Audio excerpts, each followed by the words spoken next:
Welcome to Outside View Scandals. Today we're delving into one of the history's longest and most chaotic conflicts, the 100 Years' War. If you think modern bureaucracy can be a mess, wait until you hear how the English and French nobility managed, or rather mismanaged, this protracted medieval conflict. It's a story of war, corruption, political intrigue, and a monumental incompetence that spanned over a century and left both countries battered, bankrupt, and frankly, humiliated. But first, let's set the stage. The 100 Years' War wasn't just one continuous battle that lasted for 100 years. It was a series of conflicts fought intermittently between 1337 and 1453. And the main issue? Both England and France claimed the French throne, and neither was willing to back down. You might think that with such high stakes, the leaders of both nations would rise to the occasion. But instead, we are left with a cautionary tale of how not to run a war.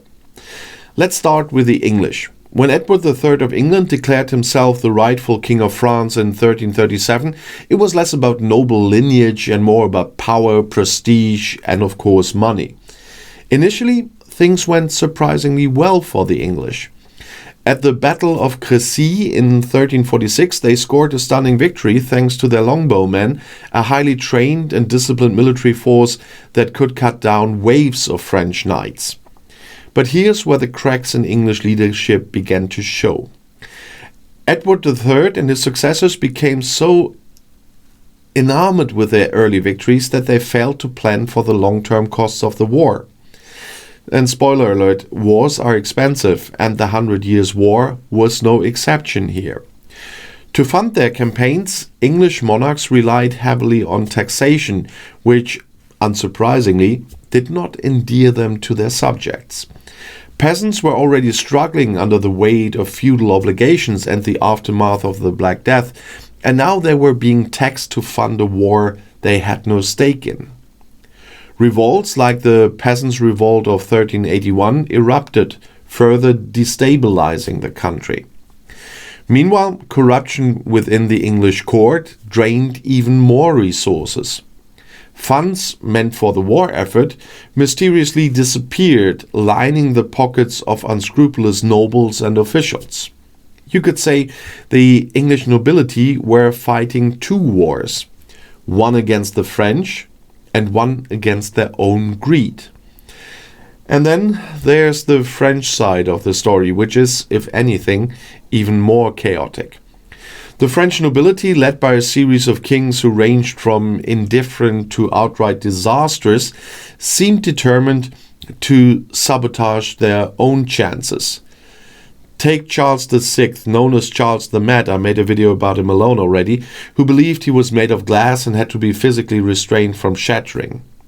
Leadership under Charles VI was predictably less than stellar. The French court was rife with infighting as noble factions jockeyed for power and influence, while the English marched through their territories. And instead of uniting against a common enemy, the French nobility spent much of the war fighting each other. The Armagnac-Burgundian Civil War, a bloody conflict between two rival factions of the French nobility, was a particularly low point. While the French were busy tearing themselves apart, the English capitalized on their disarray. In 1415, Henry V of England achieved a decisive victory at the Battle of Agincourt, thanks once again to the longbow. But even this high point for the English couldn't mask the underlying issues. Henry's ambitions outstripped his resources, and his untimely death in 1422 left a child, Henry VI, on the throne. Cue another round of mismanagement as English nobles vied for control of the regency and the war effort descended into chaos. And meanwhile in France, things began to turn around, thanks in part to one of history's most unlikely heroes, Joan of Arc. Joan, a teenage peasant girl, claimed to have divine visions instructing her to lead the French to victory. Her arrival galvanized French forces and inspired a series of victories, including the lifting of the siege of Orléans in 1429. But let's not give the French nobility too much credit here. Joan's success was as much a result of her charisma and determination as it was of any strategic brilliance on the part of the French leadership. In fact, the French court was more than happy to abandon Joan when she was captured by the English, leading to her infamous trial and execution in 1431. As the war dragged on, it became clear that neither side had the resources or the will to continue indefinitely. The English, plagued by internal strife and financial ruin, began losing their foothold in France. The French, under the leadership of Charles VII, who, despite his early reputation as the Dauphin who did nothing, managed to rally his forces and slowly regain control of their territories. By the time the war ended in 1453, the English had lost nearly all their possessions in France, retaining only the port of Calais. The French, though victorious, were left with a shattered economy and a fractured society. In the end, it was a Pyrrhic victory for both sides, and the 100 Years' War stands as a monument to the dangers of corruption, mismanagement, and short-sighted leadership. So, what lessons can we draw from this centuries-old debacle? For one, it's a reminder that wars aren't won by military victories alone. Logistics, governance, and the support of the populace are just as crucial.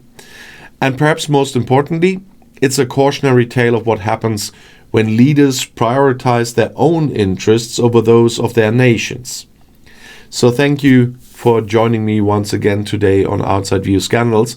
And if you enjoyed this little dive into the mismanagement of the 100 Years' War, please like the video, subscribe to the channel, and share your thoughts in the comments below this video.